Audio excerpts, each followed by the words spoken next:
Sarel Seester.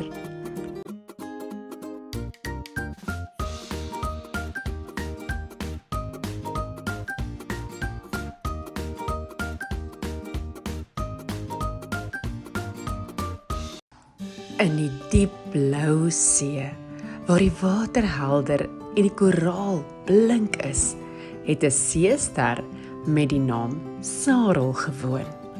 Sarel was baie nuuskierig en het daarvan gehou om nuwe dinge te ontdek.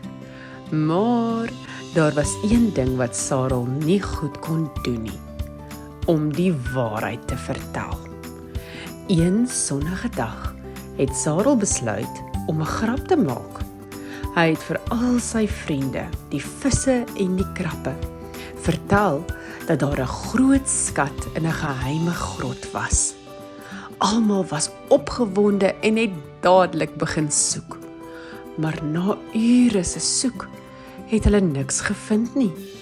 Hulle was moeg en teleurgesteld. Sarel, waar is die skat? Het die klein krappie gevra. Sarel het gelag en gesê, Ek het net 'n grap gemaak. Daar is geen skat nie. al sy vriende was baie kwaad en hartseer. Hulle het gevoel dat Sarel hulle tyd gemors het en hulle vertroue geskend het.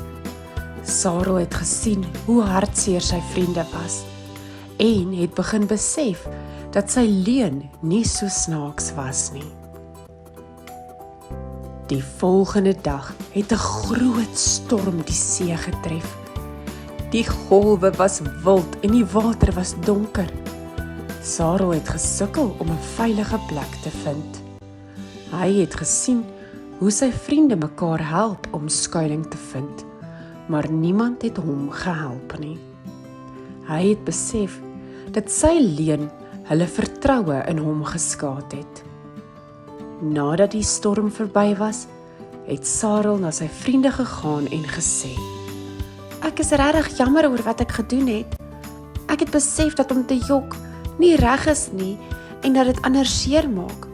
Ek beloof om altyd die waarheid te vertel van nou af. Sy vriende het na hom gekyk en gesien dat hy opreg was. Hulle het hom vergewe en almal het weer saam gespeel.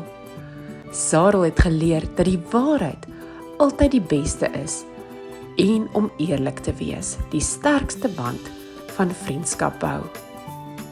Daarna het Sarel en sy vriende gelukkig in die diep blou see geleef, waar hulle altyd vir mekaar die waarheid vertel het en mekaar vertrou het. Ons leer uit hierdie storie dat om leuns te vertel of te jok nie mooi is nie. Ons moet altyd die waarheid vertel, maak nie saak wat nie.